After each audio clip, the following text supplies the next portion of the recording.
मैं प्रभात कुमार आज आपको क्लास 8 की फिजिकल का चैप्टर खेल के बारे में बताऊंगा। आज के ज़माने में खेल भी एक प्रोफेशन है जिससे हम बहुत ऊंचाई तक पहुंच सकते हैं। लेकिन हमारी फिजिकल फिटनेस सही है तो हम प्रत्येक काम को अच्छी तरह कर सकते हैं। लेकिन अगर ये फिजिकल फिटनेस हमारी सही नहीं है तो हम किसी काम को करने में अयोग्य हैं।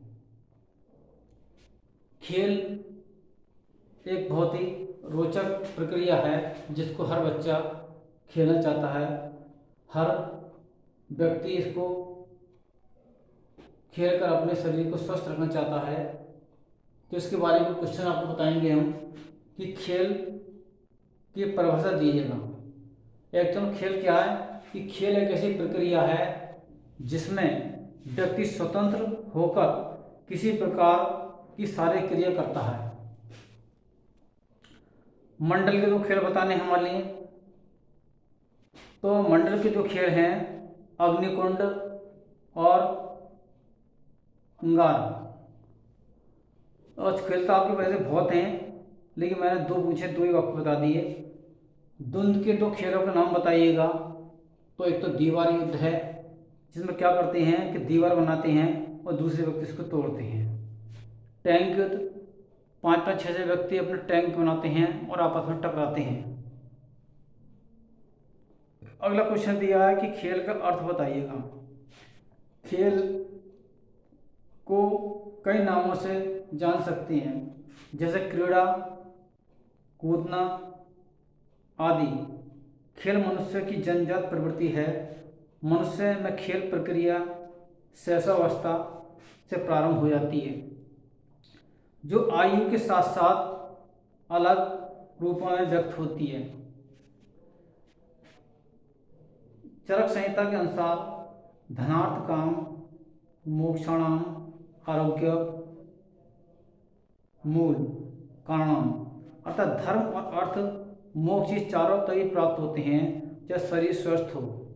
हमने पहले बताया कि जब सब चीज़, यदि हम शरीर स्वस्थ है, शरीर स्वस्थ, शरीर में स्वस्थ आत्मा निवास करती हैं। जब तक हमारा शरीर सही नहीं है तो हम कमा सकते हैं और ना ही किसी काम को करने में सक्षम हैं। हमारा माइंड भी तभी काम करता है जबकि हमारा शरीर स्वस्थ हो। 9 का थोड़ा वर्णन करना है हमारे लिए। 7 से 8, ये 7 से 8 संख्या की दो या अधिक दल सामने की ओर मुंह करके पैरों को आगे की ओर फैलाकर बैठेंगे। प्रत्येक खिलाड़ी अपने से पीछे वाले के दोनों पैर टखने के पास पकड़ेंगे। सीटी बजाने पर पूरा दल 23 से निर्धारित स्थान लगभग 15 मीटर दूर तक जाएगा। वहाँ पहुँचकर सब बालक अर्धवृत्त कर लेंगे, अर्थात सबसे पीछे वाला खिलाड़ी सबसे आगे हो जाएगा। इस प्रकार नौका फिर प्रारंभ रेखा तक जाएगी और अपना काम पूरा करके वाला ही दल विजयी घोषित होगा।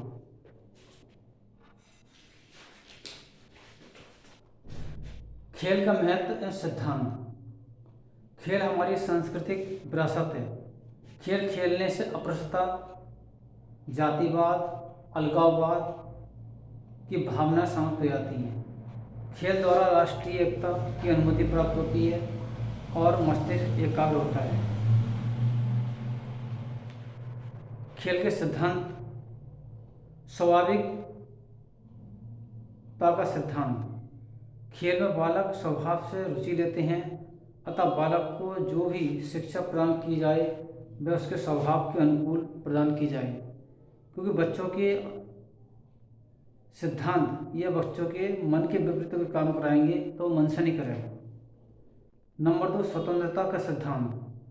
बालक स्वतंत्रता का प्रेमी होता है, उसे पूर्णता आ जानी चाहिए। वे स्वतंत्रता का वातावरण में अधिक प्रसन्नता का अनुभव करते हैं। खेल में बालक सबसे अधिक स्वतंत्रता का अनुभव करता है। रुचि का सिद्धांत। खेल बालकों को सबसे अधिक रुचिपूर्ण लगते हैं। रुचि से ध्यान केंद्रित होता है।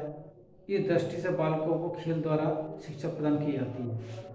तो इसके सिद्धांत बताते हैं आपके लिए। पहला सिद्धांत है स्वाभाविकता का सिद्धांत।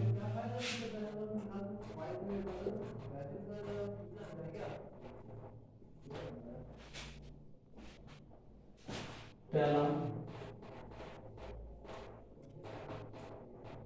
स्वाभाविकता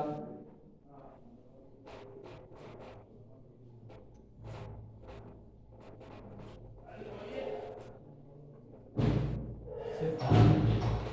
नंबर 2 स्वतंत्रता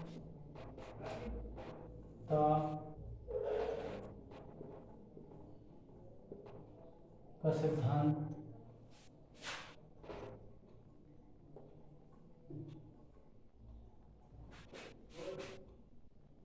नंबर 3 रुचि का सिद्धांत।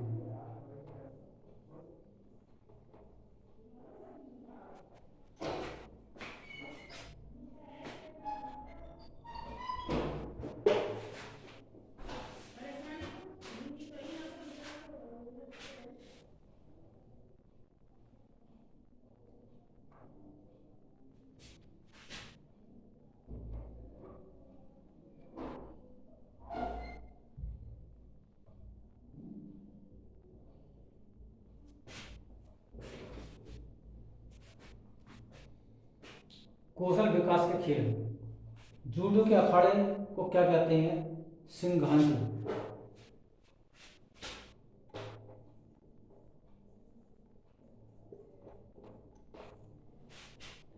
कुश्ती के मैदान का व्यास कितना होता है?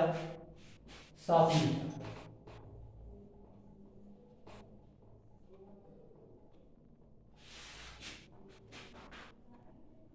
जूडो के खिलाड़ियों के बेस को क्या कहते हैं? जुडोगी।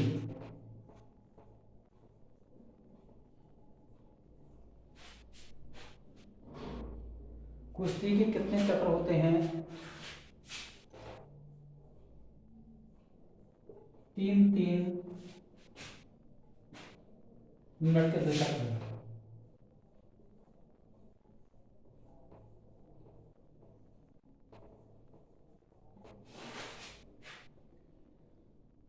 इरोयोन क्या है?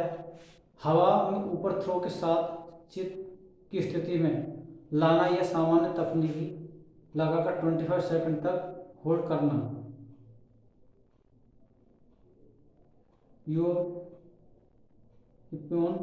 मिलने का मुकाबला समाप्त हो जाएगा। कुश्ती में 3 अंक कब दिए जाते हैं? खड़ी स्थिति में कमर से ऊपर से उठाकर खतरनाक स्थिति में डालने पर।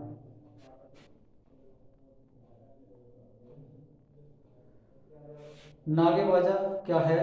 गिराने की तकनीक। इस प्रकार से ये खेल वाला आपका वीडियो है, इसको आपको लाइक करना है और चैनल को सब्सक्राइब करना है।